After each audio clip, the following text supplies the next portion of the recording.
Bonjour à tous, bienvenue, c'est Normandie Matin, votre premier rendez-vous avec la télévision régionale, votre télévision régionale, c'est donc le premier numéro de Normandie Matin.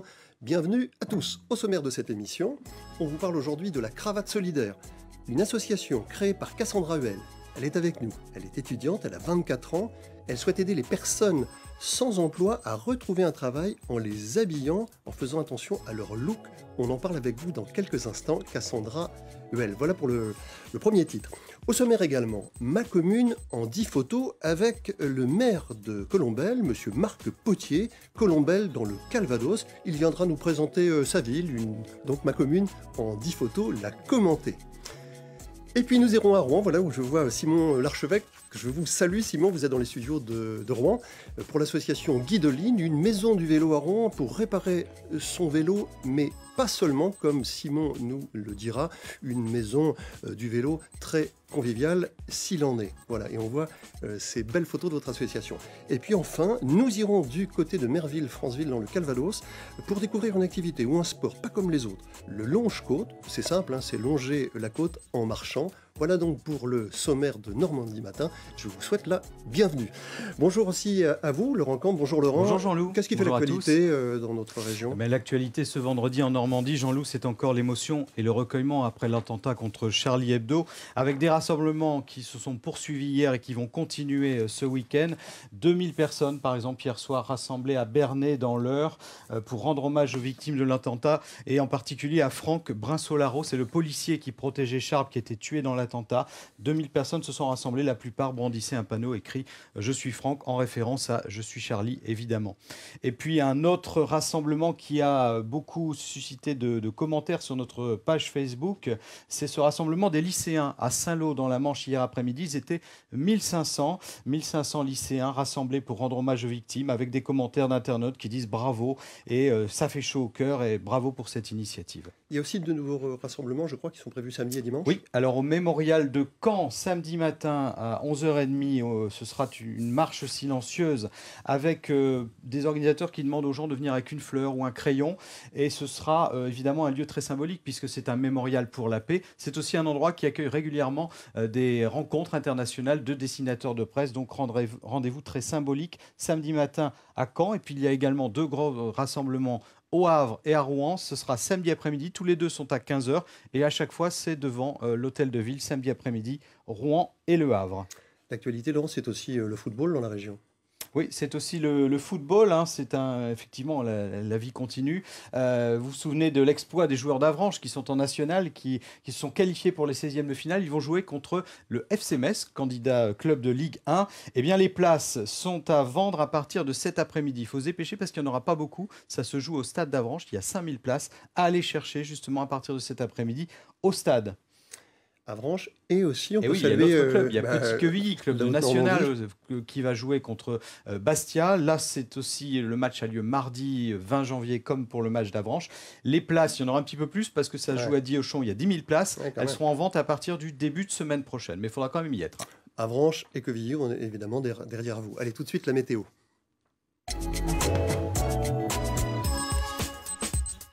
Bon, ce matin, je ne sais pas chez vous, mais moi, ce matin, il pleuvait.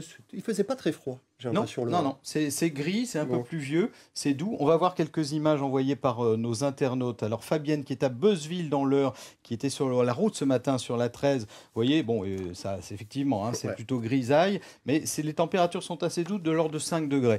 Autre photo envoyée par Isabelle, qui habite à Roucan. Vous savez où est Roucan, Jean-Loup ? Bien sûr. Voilà, bien sûr, c'est dans le Calvados, c'est en Suisse normande, c'est à 4 km d'Aunay-sur-Odon. Regardez, c'est un petit peu gris, mais c'est joli quand même, hein, avec la silhouette des arbres, les monts derrière. C'est Isabelle qui nous a envoyé ça, on la remercie. Je précise que vous pouvez nous envoyer chaque matin vos photos à l'adresse mail normandie-matin@francetv.fr. Continuez à nous envoyer vos photos. On va avoir aussi des webcams, parce qu'on a parlé des températures et de la grisaille, mais on n'a pas parlé du vent. Alors là, vous voyez, on est à Alençon, j'essaie d'ouvrir un petit peu plus. Regardez regardez ça, c'est intéressant. C'est la manche à air, je ne sais pas si c'est le nom, qui prend le vent. Donc vous voyez un petit peu de vent quand même à Alençon ce matin, mais plutôt doux, hein. Et puis une dernière image, une webcam du Havre. Oh là, c'est très très gris, hein. On n'est pas loin de l'hôtel de ville, mais effectivement là, gris, doux et pluvieux. C'était en tout cas comme ça ce matin, Jean-Loup. Oui, il y en a à peu près partout des webcams en Normandie. Il y en a un petit peu partout. Il faut chercher sur Internet. Elles ne sont pas de qualité égale. Alors vous avez parlé de la météo du matin, et bien parlons de celle de cet après-midi.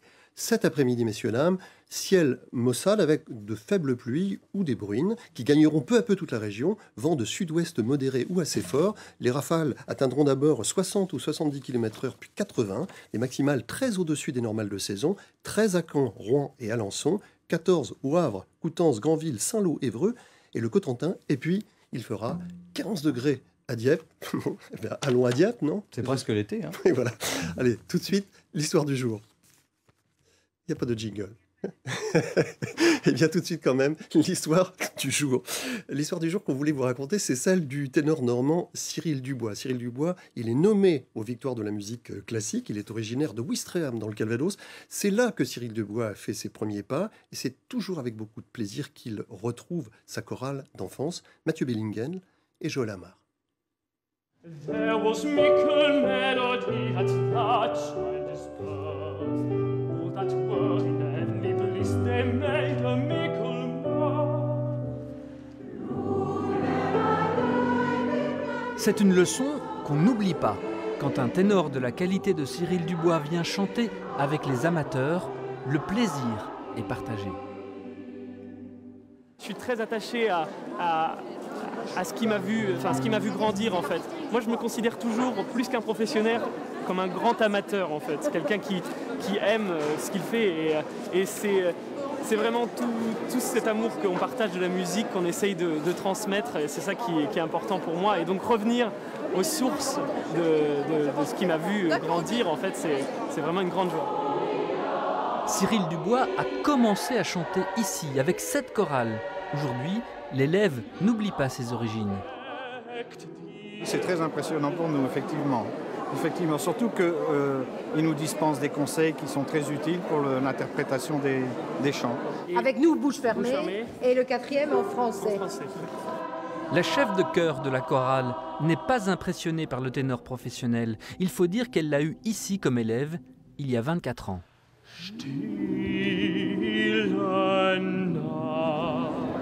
C'est quelqu'un de très généreux, qui dégage beaucoup d'amour dans son chant. Je pense que c'est pour ça qu'il chante et j'espère que les Victoires de la musique vont bien lui rendre. En tous les cas, nous, on va tous voter pour lui parce que je crois que le vote du public compte pour 50%. Cyril Dubois est nommé aux Victoires de la musique classique 2015.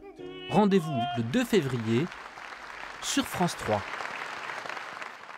Voilà pour les Victoires de la musique, mais ce n'est pas totalement terminé parce que Cyril Dubois, eh bien, on peut voter pour lui, Laurent. Oui, parce que maintenant, vous savez, pour ce genre de cérémonie, le public est invité à voter. Ça se passe sur le site internet de France 3. Alors, vous y trouverez l'affiche de chaque candidat nommé. Vous pouvez même écouter des vidéos si vous avez envie. Alors, pour voter, vous retournez à l'accueil. Voilà, vous allez, c'est relativement simple. Hein, on va dans le vote et puis on donne son mail, son nom et évidemment pour qui on veut voter. Et voilà, c'est comptabilisé. Alors, tant qu'à faire, votons pour Cyril Dubois. Oui, d'autant que nous, on en parlera de Cyril Dubois le jour, évidemment, de ses Victoires de la musique. Allez, tout de suite, une initiative. Et cette initiative, on en parlait au début de cette émission, c'est celle de Cassandra Huel. Bonjour Cassandra. Bonjour Jean-Loup. Vous avez 24 ans. C'est ça. Vous êtes étudiante. C'est ça. Et vous avez eu cette idée épatante d'inventer, j'ai envie de dire, une association qui s'appelle la Cravate Solidaire. Alors, c'est quoi la Cravate Solidaire déjà ? Alors Jean-Loup, déjà dans un premier temps, j'ai pas moi-même inventé cette initiative. Ouais. Donc cette initiative est à l'origine de 3 jeunes étudiants parisiens, c'est bien ça, sortis de l'école de commerce. Et donc du coup, le but de l'association est bel et bien de fournir une tenue professionnelle dans le but de favoriser l'accès à l'emploi. Donc tenue professionnelle, qu'est-ce que j'entends par là ? C'est donc costume, cravate, tailleur pour les femmes, mais pas que. On ne veut pas non plus faire l'apologie du costume-cravate. On veut seulement redonner confiance aux personnes sorties de l'emploi et qui manquent de confiance pour des entretiens qui, puis-je dire, sont parfois difficiles. Et vous pensez que les vêtements, que la tenue participe aussi véritablement à la présentation qu'on peut avoir face à un employeur ? Bien sûr, Jean-Loup, l'apparence physique, selon le défenseur des droits, est un premier critère de discrimination lors d'un entretien d'embauche. Oui, mais on pourrait aussi se dire que la cravate, alors moi j'ai une cravate aujourd'hui, mais quand même, on pourrait se dire aussi que la cravate, eh bien, c'est un code un peu vieillot, non ? C'est une question. Hein. C'est ce que l'on peut se dire. Néanmoins, une cravate fait toujours bonne apparence et bonne figure devant un entretien et devant un employeur. Je vois que Laurent, vous en trouvez, vous, des cravates sur Internet. Oui, regardez, il y a quelques cravates. Alors, je ne sais pas où l'association les a récupérées. Hein. Bon, elles sont assez chargées, mais quand les gens vous donnent des cravates, est-ce que vous leur demandez de donner des cravates un petit peu actuelles ? Parce que ça, c'est un petit peu dépassé quand même. Alors, on n'a pas de critères spécial pour les dons. Les dons sont donnés par toute personne. Donc, oui, et puis c'est plus large que ça, en fait. C'est pas que la cravate, c'est tous les vêtements. Non, c'est un symbole, la cravate. Bien sûr, c'est pour ça que je disais bien tout à l'heure que nous ne voulons pas faire l'apologie de la cravate. On ne veut pas que tout le monde soit en costume-cravate, c'est pas le but. Les femmes, par exemple, vous les habillez comment ? Les femmes, donc une tenue simple, une tenue sobre, une tenue qui puisse passer en entretien d'embauche. Donc non, pas seulement le tailleur, mais ne serait-ce qu'un pantalon en toile et une petite chemise. Concrètement, qu'est-ce qu'on fait là si on entend cet appel ce matin dans Normandie Matin ? On fait quoi pour vous aider et vous envoyer des vêtements ? Donc vous pouvez passer par le site national qui est lacravatsolidaire.org que vous pouvez voir à l'écran. Vous pouvez également nous contacter sur nos numéros. On retrouvera sur les sites, c'est ça, voilà, sur le site cravatsolidaire.org, effectivement, il y a tout le mode d'emploi pour pouvoir retrouver les différentes antennes dans les régions. Et puis si vous voulez en savoir plus, Cassandra, vous écrivez à Normandie Matin et puis nous, on fera le lien avec vous. Tout à fait, bien vous sûr. Restez avec nous. Je vous remercie beaucoup d'être passé dans Normandie Matin. Je vous en prie. Attention la table. Voilà. Merci Cassandra. Et tout de suite, une autre initiative.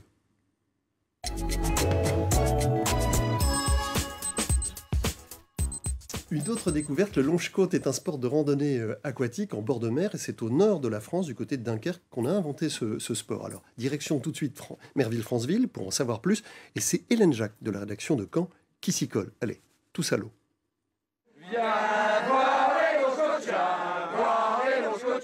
Ils sont venus en nombre avant la sortie. Les Dunkerquois s'échauffent la voix car ils partagent la même passion de la côte d'Opale à la côte fleurie. Il paraît que c'est bon pour la santé, même avec une eau à 13 degrés. Le longe-côte, on teste pour vous. Aujourd'hui, on y va, madame ? On y va, on est à la bourre.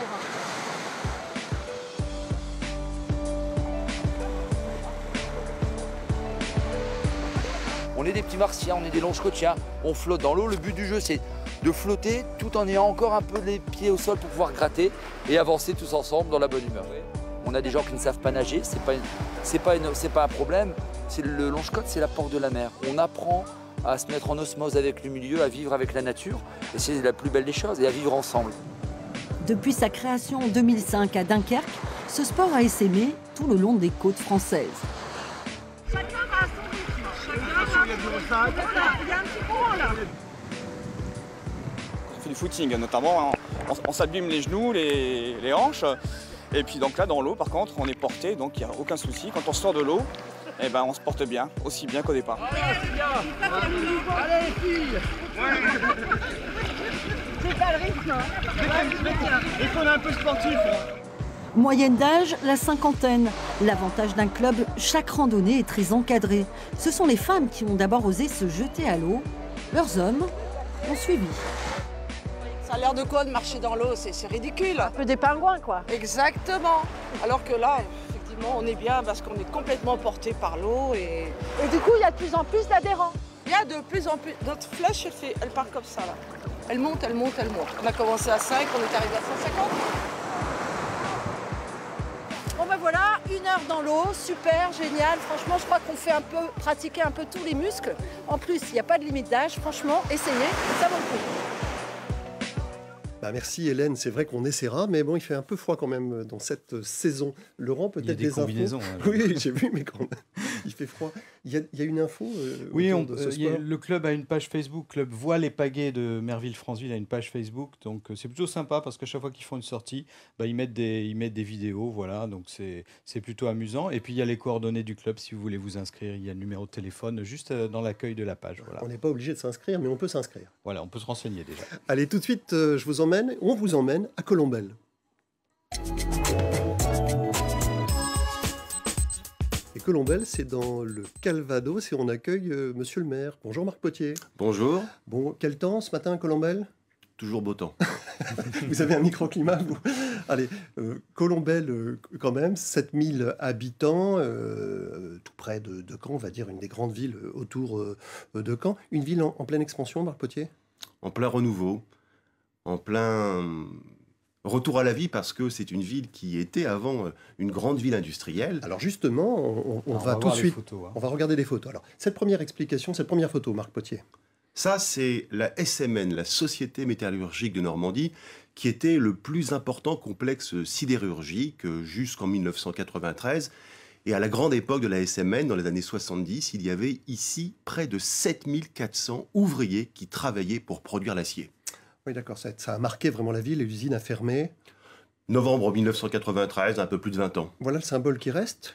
Il reste aujourd'hui le réfrigérant et puis à côté un grand bâtiment, la grande halle. Oui, qu'on va élargir un peu. Ouais. Alors on a des projets autour de cette grande halle, de ce bâtiment, mais il reste peu de choses et puis surtout ça a été un grand vide dans l'espace, 300 hectares. Pour les hommes aussi Des drames humains, drames sociaux, et il a fallu penser la reconstruction finalement de cette ville pour reprendre de l'essor et de la vigueur. Alors si on voit cette autre photo que vous nous avez amenée... Ça c'est un plan de l'ancien site en fait. Alors c'est un plan de l'ancien site et puis avec tout un ensemble de projets, alors des zones économiques nouvelles, efficience, de la nouvelle technologie, avec notamment NXP. Il y a une autre photo où on verra NXP. Voilà, très bien.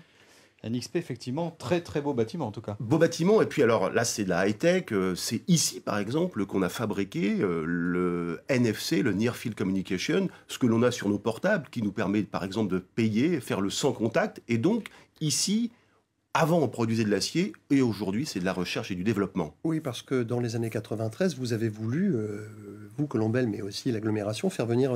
des entreprises ? Faire venir des entreprises, faire en sorte que ce qui était par exemple, comme ici, la cité du plateau, avec ses logements ouvriers, cette histoire un petit peu, finalement, un peu germinale, mais oui, encore mais, avec... Mais il faut en parler quand même un petit peu, parce que ça veut dire qu'il y avait, Marc Potier, pardon, mais il y avait donc autour de l'entreprise, de l'usine, toute une vie sociale. Il y avait une identité, il y avait véritablement une culture, il y avait des logements pour ces milliers d'ouvriers, il y avait véritablement ici une histoire extrêmement importante, un patrimoine, comme aussi avec ces cités suédoises qui étaient les cités de la reconstruction. Après la destruction de 1944, il a fallu avoir de nouveaux logements. La Suède a offert ainsi 80 logements. Donc on a encore véritablement des restes de cette histoire et industrielle, de ce retour à la vie dans les années d'après-guerre. Et puis, il fallait aussi faire en sorte qu'après la destruction de la SMN, après 1993, eh bien, on démolisse ce qui étaient les quartiers finalement un peu de centre-ville, fatigués, obsolètes, ces ensembles des années 50 et 60, pour entamer finalement un grand renouveau. Et cet essor, on le retrouve par exemple ici avec la place de l'Hôtel de Ville, place François Mitterrand, où on a construit, dans le cadre du renouvellement urbain, de la politique de l'ANRU, plusieurs centaines de logements, des nouveaux quartiers. L'ANRU, rappelez-nous. L'ANRU, alors c'est ce grand programme national, avec l'Agence nationale pour le renouvellement urbain, qui a permis finalement d'injecter près de 43 millions d'euros, ce qui est très important pour une commune comme la nôtre, pour redonner de nouveaux logements. Donc là, ici, on a tout un ensemble. Là, c'est ce qu'on appelle le théâtre des cerisiers, donc des nouveaux logements, plus adaptés, plus conformes, plus BBC, moins énergivores. Alors là, ça, c'est joli aussi, ça. Ça, c'est assez sympa. Oui, alors on a été pas mal d'ailleurs primés, même un petit peu, remarqués, parce qu'on essaye aussi quand même de faire en sorte qu'on se dise, à Colombelles, il se passe des choses. Autour de l'habitat, c'est le quartier dit du Libéra. Et puis, on a voulu aussi mettre très fortement en avant la culture. Alors, il y a une photo qu'on a voulu... Alors, qu'est-ce que c'est, cette photo ? Ça, c'est une médiathèque. Le Phénix Vous savez, cet oiseau qui renaît de ses cendres, parce que c'est un petit peu ça aussi qu'on a souhaité faire en sorte, montrer que la ville, malgré ses problèmes, est capable de se redresser. Et là, cette très belle médiathèque, c'est un grand rez-de-chaussée d'un immeuble. Donc, au cœur même, c'est un salon urbain où les habitants viennent consulter leur journal, emprunter des livres. Et ça, c'est très important de remettre la culture au centre même de la ville. Eh bien justement, puisque vous nous parlez de culture, c'est une bonne transition. Merci Marc de nous avoir présenté, Marc Potier, votre ville en 10 photos, j'ai envie de dire. Eh bien tout de suite, justement, l'événement culture dans Normandie Matin.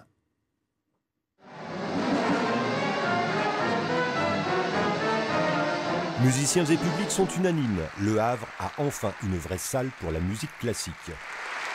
C'est une acoustique assez agréable, on s'entend, nous musiciens, on arrive à bien s'entendre sur scène et du coup à être bien ensemble en osmose. Là, le brio de l'orchestre, on a osé restituer pleinement. Là, je suis certain qu'il y a une sacrée différence. Oui. Je pense que pour le jazz, ça va être super. Ah oui, il y a une résonance dans les timbres. Oui.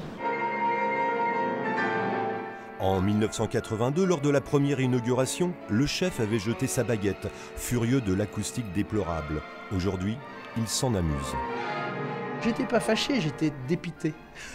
J'étais triste qu'un aussi beau bâtiment, il n'y ait pas eu la réflexion de se dire, mais bon, alors on a fait un bâtiment pour le théâtre, très bien, mais non, c'était pour la musique aussi, mais ça marche pas les deux. C'est une belle salle, c'est une salle qui a des matières nobles, il faut s'adapter, il faut s'accoutumer à une salle quelle qu'elle soit, c'est comme un nouvel instrument.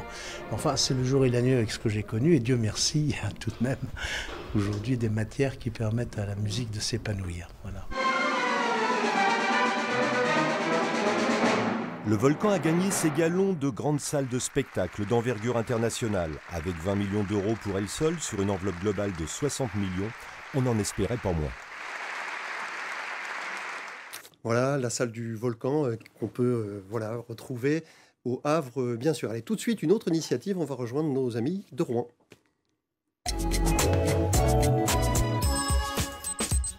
À la fois nos amis de Rouen, bien sûr, dans les studios, mais aussi Simon Larchevêque. Bonjour Simon Larchevêque. Vous êtes le directeur, l'un des fondateurs de l'association Guidoline, c'est bien ça Simon ? C'est bien ça, oui. Un des fondateurs et aujourd'hui le directeur de l'association. Alors, qu'est-ce que c'est que cette association Guidoline ? J'ai dit que c'était d'abord réparer son vélo, mais pas simplement. Est-ce que c'est comme ça qu'il faut présenter votre association, Simon ? On peut la présenter encore plus simplement. Guidoline, c'est une association pour promouvoir le vélo au quotidien en centre-ville.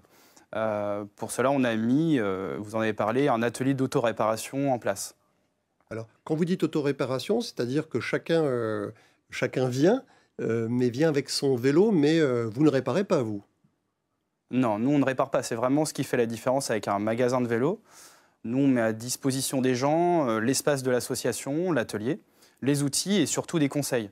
On est là pour vous accompagner, même si vous n'avez pas de connaissances dans la mécanique.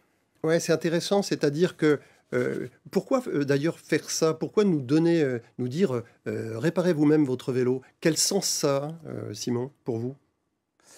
Les gens ont envie d'apprendre par eux-mêmes. On sent qu'il y a un vrai changement de mentalité par rapport à ça.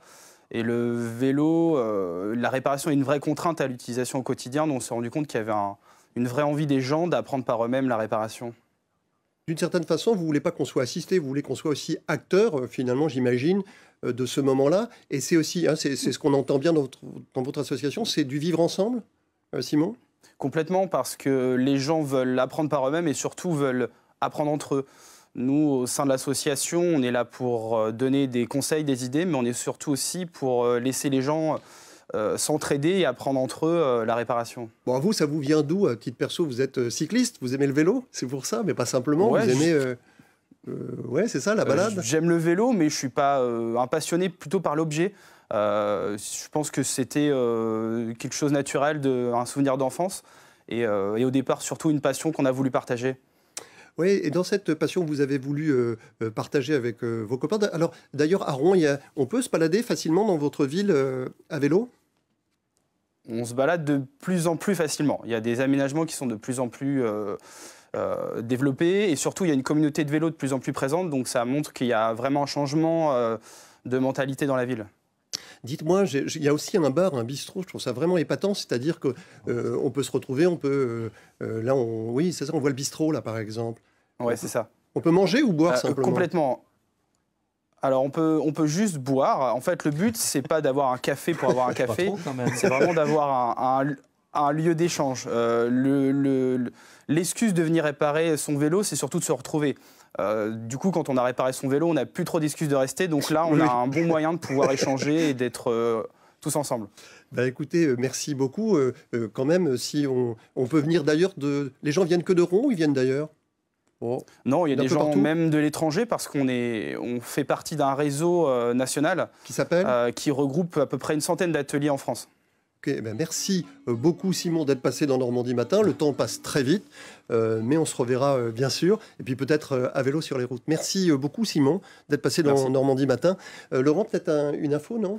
Autour ou un clin d'œil peut-être sur le... On va faire un petit clin d'œil avant de se séparer, Jean-Loup. Regardez, vous vous souvenez, le Téléthon, c'était il y a à peu près un mois. Eh bien, un ballon avait été envoyé de la commune de Malonnet, qui est au nord de Rouen. Figurez-vous que ce ballon a parcouru presque 500 km. Il est arrivé en Charente-Maritime, à Maran. Donc c'est plutôt marrant, effectivement. On essaiera l'année prochaine de battre le record avec un ballon. Peut-être ira jusqu'à Saint-Jean-de-Luz ou jusqu'à Nice. Voilà, ça vous aimez bien ce genre d'opération, vous, ça vous fait sourire, Marc? C'est vraiment très sympa. Voilà, c'est très sympa. Écoutez, c'est bientôt la fin de cette émission. Je voudrais remercier toutes les équipes de France 3 en Normandie. On se retrouve aussi demain. Rendez-vous avec nos journaux dès midi. France 3 Normandie ce midi, bien sûr. Puis dans quelques instants, c'est Laurent Boyer avec Midi en France. Alors aujourd'hui, ils sont à Autun. C'est en Saône-et-Loire, Autun, A-U-T-U-N. Qu'est-ce qu'on peut vous souhaiter, Marc Potier, là, de rentrer à Colombelle? Une bonne année à tous les Colombellois. Voilà, bien sûr. Et pas simplement. J'imagine à tous les Normands. Donc merci d'être passé pour ce premier numéro, Marc Potier. Merci Laurent. Et puis on se retrouve bien sûr demain. Voilà. Et puis sinon, sur Twitter, nous avons un compte Twitter, Normandie Matin. Voilà. C'était Normandie Matin. Et je vous salue bien. À demain.